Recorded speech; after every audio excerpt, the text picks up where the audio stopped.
안녕하십니까. 세무법인 신화의 사적인 이야기 세신사 박준용 세무사입니다. 오늘은 사업자 세금 이해하기 법인세 편을 준비해봤습니다. 그동안 인건비 원천징수 편이라든지 부가가치세 편 등을 통해서 사업자 세금에 대해서 조금 설명드리는 시간을 가지고 있었는데요. 오늘은 저희 채널에 아마 많은 관심을 갖고 있는 분들 중에 많은 분들이 법인 사업자를 운영하시는 대표님들이 계실 겁니다. 하지만 이 세금에 대해서는 의외로 잘 모르시는 경우들이 좀 많거든요. 법인세란 무엇이고 어떻게 과세가 되는지에 대해서 오늘 기본 개념 한번 설명드려 보도록 하겠습니다. 네, 먼저 법인세는 어떤 소득에 과세되는가부터 살펴보도록 하겠습니다. 내국 영리법인의 경우에는 국내나 국외의 모든 소득에 대해서 과세한다고 보시면 됩니다. 우리나라 법인세는 순자산 증가설이라는 이론을 가지고 있는데요. 자산이 증가하는 거에 대해서 과세를 할 수 있다라는 포괄주의적인 개념을 가지고 있습니다. 그러다 보니까 어떤 이유를 불문하건 소득이 늘고 자산이 느는 곳에 과세를 할 수 있다는 어찌 보면 좀 무서운 방향으로 과세 방향이 설정되어 있습니다. 여기서 말하는 소득은 각 사업연대의 소득, 그러니까 회계의 사업연도 안에 소득을 매기는 걸 법인세라고 하는데요. 이거는 재무제표 상의 손익계산서상 당기순이익과는 불일치하는 개념입니다. 이게 어떻게 다른 개념인지 한번 살펴볼까요? 먼저 법인세는 기본적으로 법인의 당기순이익, 당기순이익이란 말은 무슨 말일까요? 당기에 일어난 순이익이라는 뜻입니다. 순이익은 정확히 매출에서 비용을 제한 정말 순수익에 대해서 이야기를 하는 건데요. 여기에 매기는 세금이 기본적으로 법인세다라는 거는 맞는 말입니다. 하지만 아까 말씀드렸다시피 이 당기순이익에 바로 세금을 매기는 것이 법인세가 아닙니다.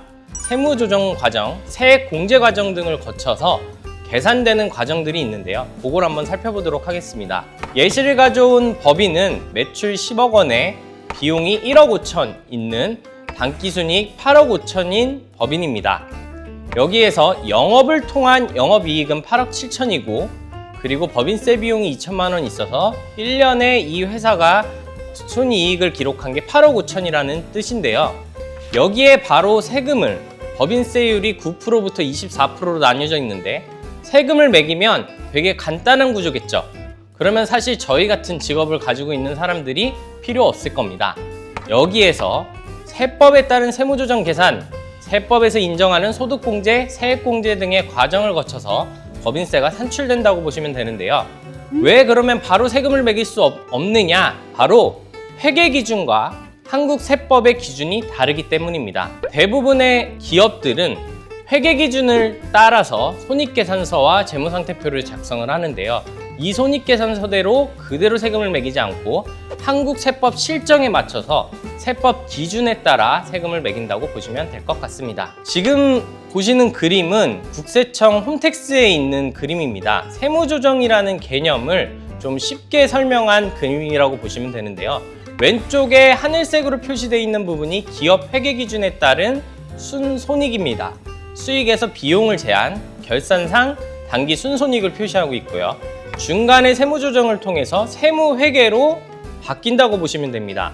수익을 세법상 용어로는 입금이라고 하고요. 비용을 세법상 용어로 송금이라고 하는데 이 입금에서 송금을 뺀 개념이 각 사업연도 소득이고요.